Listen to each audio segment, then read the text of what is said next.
চলুন সুন্দর একটা রেসিপি নিয়ে আপনাদের সামনে হাজির হলাম।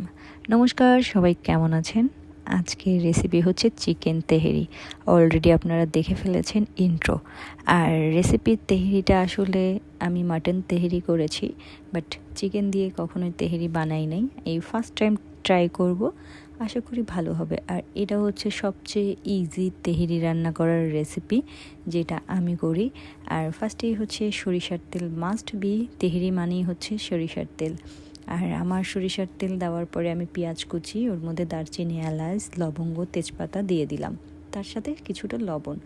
এটা যখন একটু হালকা করে ভাজা হয়ে যাবে, তার মধ্যে আমি দেব গোটা মরিচ। মানে আসলে চিকেন তেহেরিটা আমি আসলে আমার ছেলে ঝাল খেতে খুব কম পছন্দ করে, তার জন্য আস্ত দিলাম, যে কারণে ওর বাবা যেন মরিচটা ডোলে খেতে পারে, যেটা সত্যি কথা। এরপরে দিয়ে নিলাম হচ্ছে আদা রসুনের পেস্ট। আদা রসুনের পেস্ট পরিমাণ মতো দিয়ে দিবেন। এরপরে আমি এটা ভালো করে কষিয়ে নিব।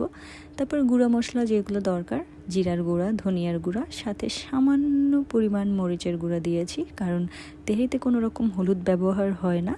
আর হলুদটাই আসে সরিষার তেলের মাধ্যমে। তোমরা পিওর সরিষার তেল থেকে যখন তেহেরি রান্না করবা, ভাই ঘরের মধ্যে পুরা গন্ধে মৌ মৌ করবে, যেটা একদম বাস্তব কথা।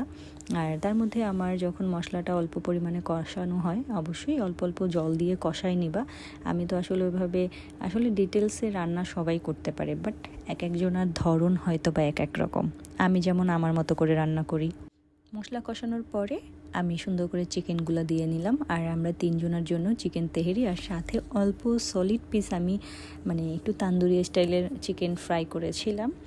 আর চিকেনটা যখন অল্প অল্প ভেজে নিব, তার মধ্যে কিছুটা আমি টক দই দিয়ে দিলাম। আর টক দই দিলে অবশ্যই হালকা পরিমাণে একটু চিনি দিবে, কারণ চিনিটা যদি না দেয়, টকের একটু ব্যালেন্সের দরকার আছে, যেটা আসলে আমরা সবাই জানি রান্না করে যারা। আর আমি তো আমার মতো রান্না করি, বরাবরই আপনাদের সাথে আমি শেয়ার করি আমার রান্নাটা আমার মতো করেই করার চেষ্টা করি। হয়তো বা এক একজন আসলে আছে না, এক একজনের রান্নার ধরন এক এক রকম। এই যে সামান্য পরিমাণে চিনি দিলাম, আর অল্প অল্প করে আমি অল্প আঁচের মধ্যে এটা একদম স্লো কুক করে আমি এটাকে সিদ্ধ করব। দেখো পানি কতটা বের হয়েছে। এটা আস্তে আস্তে যখন জলটা টেনে যাবে, তারপরে আমি তেহেরিতে আসলে বেসিক্যালি সবাই কী করে, মাংসটা তুলে নেয়। তেহেরিতে মাংসটা তুলে বলতে গেলে, চিকেনটা রান্না হয়ে গেলে চিকেনটা তুলে তার মধ্যে ঝোলের মধ্যে চালটা ভাজে। আর আমি তেহেরিতে আলু দিতে পছন্দ করি। দেন আমি পাশে আলুটা ভেজে নিলাম অল্প করে লবণ দিয়ে।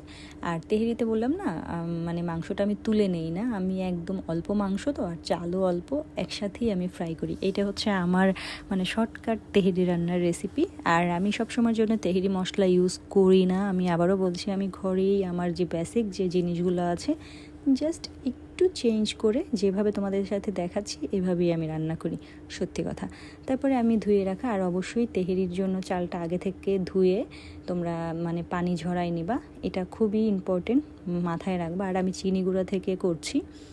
আর বরাবরই আমার চিনি গুঁড়ার বিরিয়ানি বলো, তেহেরি বলো, পোলাও বলো, আমার খুব ভাল লাগে। আমি বাসমতি রাইস তেমন একটা পছন্দ করি না। আমি পার্সোনালি বলছি, আমার তেমন একটা বাসমতি রাইস পছন্দ না। যেমন সবাই বাসমতি রাইস দিয়ে অনেক কিছু বিরিয়ানি পছন্দ করে, বাট আমি একদমই পছন্দ করি না। আমার বরাবরই সবসময় চিনি গুঁড়া চালই পছন্দ।